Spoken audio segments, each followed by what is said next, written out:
Hello students, so we were studying types of chemical reaction. In my previous video I explained you about the combination reactions. Now the second type of reaction is decomposition reaction.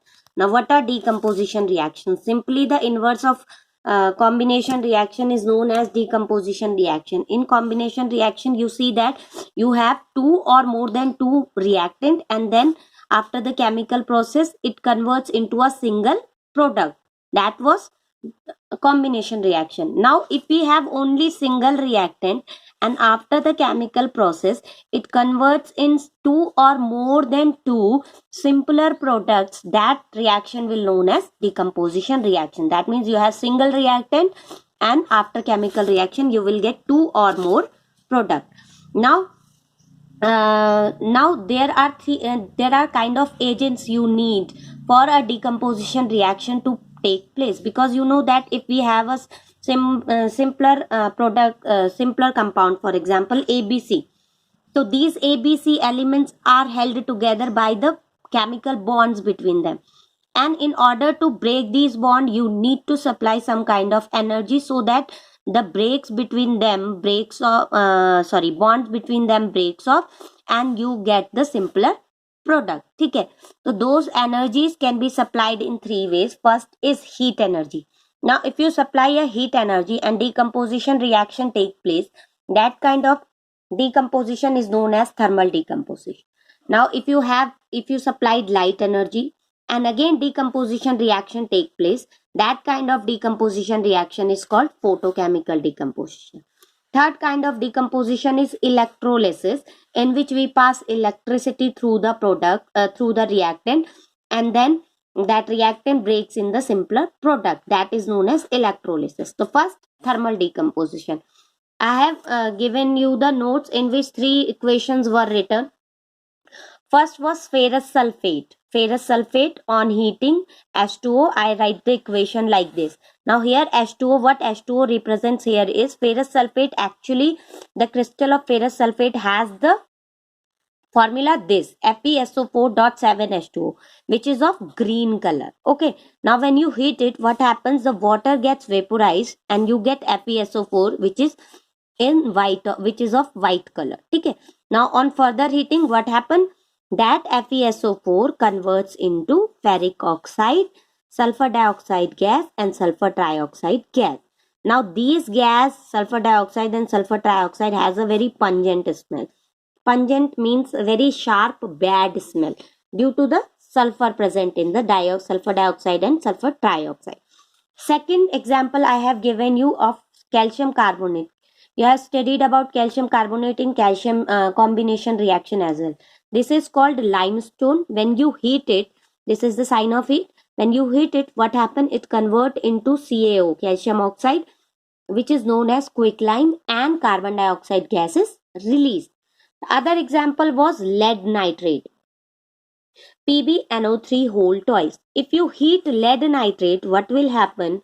After heating the lead nitrate, you will get lead oxide in solid form, nitrogen dioxide gas form released in atmosphere, and oxygen again in gas form. Okay, now this is also, these three are the example of thermal decomposition, because what we are doing here, we are supplying heat here to decompose the single reactant into more than two products. Okay, so this kind of reaction, these are the example of thermal decomposition. Now the second was light. If you supply light, then the decomposition take place is called photochemical decomposition. The example for photochemical decomposition are AgCl, which is silver chloride. For example, silver chloride is a white color powder. For example, you have silver chloride, you put it in a plate and keep this plate in the sunlight for some time. So after some time you will observe that in the plate the powder was initially, which was of white color, now it is of gray color. That gray color powder is actually not silver chloride but only the silver, because chlorine from silver chloride released in the atmosphere in form of chlorine gas, and you get silver in the plate. Okay, now this is the decomposition. Silver chloride decomposed in silver and chlorine. Same happens with silver bromide. If you keep silver bromide for sunlight for some time, it will breaks in silver and bromine. Okay, so this is the example of photochemical decomposition. Now third was electrolysis. For electrolysis, what we have to do? For electrolysis, we are doing here electrolysis of water. There is activity in your NCERT book also. For that, you can take a plastic mug. In plastic mug, drill two holes in it. Drill two holes and then insert the carbon electrode. Graphite electrode. Graphite is a form of carbon electrode. Now cover the ends with a rubber corks. Now put test tubes around the electrode and fill the mug with the water so that electrode must immersed in the water. Now connect these two electrode through a key with a 6-volt battery. Now when you insert the key, now that means when the circuit is closed, you will observe that the bubbles are forming in both the test tube.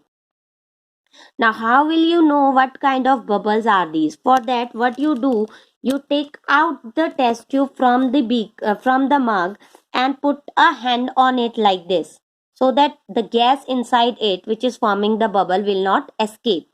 Now put a burning matchstick near its end and release your hand. You will observe that in one case, the burning matchstick will start burning more vigorously. That means in that test tube you have oxygen, because oxygen help in burning. Okay. Now take the second test tube out and put your hand on its end so that gas will not release. Now again, take the burning matchstick near its end and release your hand. You will observe that burning matchstick will blow off with a pop sound. And we know that hydrogen gas makes the burning off with a pop sound. That means the second test tube consists of what? Hydrogen gas. Okay. So now we have taken H2O. That H2O on electrolysis breaks in hydrogen and oxygen. You have to balance it also. Okay, breaks in hydrogen and oxygen like this. It is balanced now. 2H2O gives you 2H2 plus O2.